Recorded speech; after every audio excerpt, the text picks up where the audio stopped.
friends, it has been an absolute great start to the Zoetis Angus Trek Tour, part of the World Angus Forum.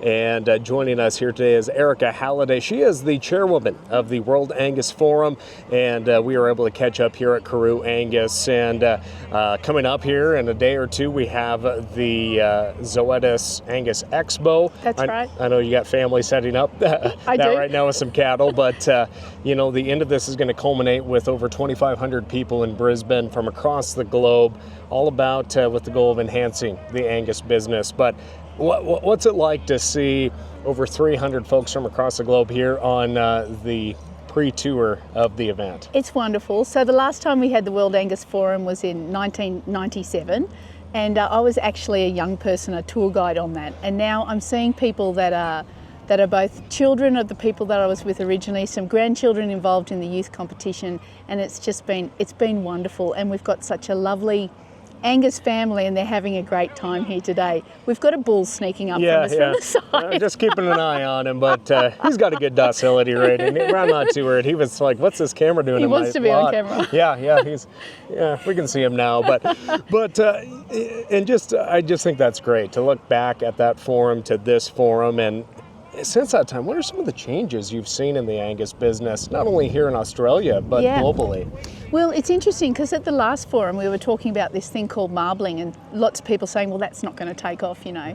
And here we are now going into the next frontier of what's important to the Angus breed going forward. So, you know, back in 1997 they were wondering whether marbling was important, and we know now it is. So we know how important these conferences are for getting that information out there and getting those networks established between countries.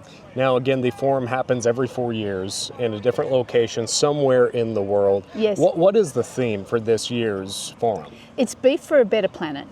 And so in doing that, we're acknowledging that cows can actually be part of the solution to climate change, and also that there's a whole lot of stuff as farmers and ranchers that we can learn that can make us more profitable and more ecologically sustainable businesses. Now, you have your children setting up at the largest gathering of Angus cattle at the Zoetas Expo. We are heading there in Tamworth in just a few days. Why is it great to be able to display your cattle as well, but know that there's breeders from across Australia going to be gathered there for really a great 3-day event? Absolutely. So Australia is so big. And so what we wanted to do was give all our members equal access to bringing cattle. We chose a single location that had good facilities, and we've actually managed to get over 450 registered cattle in one place. So instead of all these people going from one farm to the next, they can all come to the expo and see the very best of registered Angus cattle in Australia. I'm pretty excited to see the camp draft. Yes, that will be very exciting for people, and we actually have a camp draft competition. Lots of our Angus seed stock producers also have camp draft and really good horses, so yeah, that'll be great. Well, we're going to have more on that. I will do a special story on that for our audience. Fantastic. With that cool equine and bovine skill-a-thon, we could call it there. But Erika, I know we got to jump on the buses and head to the next stop, but what is something you want maybe the Angus breeders in the United States to know about Angus Australia, but also just the importance of the breed? The importance of the breed, I think we're reaching a new era in the breed. I think in the past, like for example in Australia, we've had a lot of American and Canadian genetics here.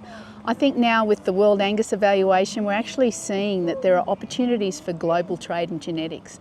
And like IMF was a thing at the last one, I think that we're going to start to see a bigger trade in Angus genetics, and that Angus family becoming closer. And you mentioned that too, because in your opinion, why is it so important to look outside of the box and being outside of Australia or outside of Canada, the United States, and why should producers also look outside of the box and having the best cow or bull available? Yeah, look, I think genetic diversity is another thing. So there is the best, and then there's the balance and the benefits of diversity. And I think what you've got in Australia here is a harsher condition than a lot of the rest of the world. You know, it's a bit drier, it's a bit rougher. So you're seeing cattle that have thrived under those conditions, and you know, we think that has opportunities for other people. And what's been the biggest challenge for you and your family in making the best Angus bull or cow over the last few years? Look, definitely drought for us. Australia is a land of, you know, floods and droughts. At the moment we've got floods in northern Queensland and we've got a severe drought. So that's what we deal with. It's those extremes of climate variability. So yeah, that would be the biggest challenge for us. Well, it's amazing. They said they've only had 3 inches of moisture right here Yes. at Karoo Yes. over the past few months, which I was surprised, but they do a lot of great soil management They do here a lot as of well. Yep, and that's the thing. We have to be cutting edge on that. Yeah. Well, Erika, thank you so much for joining us, it's my and pleasure. good luck for the next 2 weeks, really, Yes. with all the other events. And again, thanks for joining us here at Karoo. Thank you. We look forward to 4 years' time being back in America for this. Yeah, that is right. The World Angus Forum heading back to the United States. I'm not sure exactly where we're going to go, but Montana would be a great stop. Montana would be a great I spot. think it would be too, but again, we got a lot of great Angus producers back there, and a big shout out again to Rotomix for sponsoring our coverage of the World Angus Forum and the Angus Trek Tour. Check out all that equipment, of course. That's a great product for U.S. and Australian producers to help get cattle fed in feedlots and, of course, out on the ranch. Again, we'll have more conversations from here in Australia. I'm Nordlund. We'll catch you next time.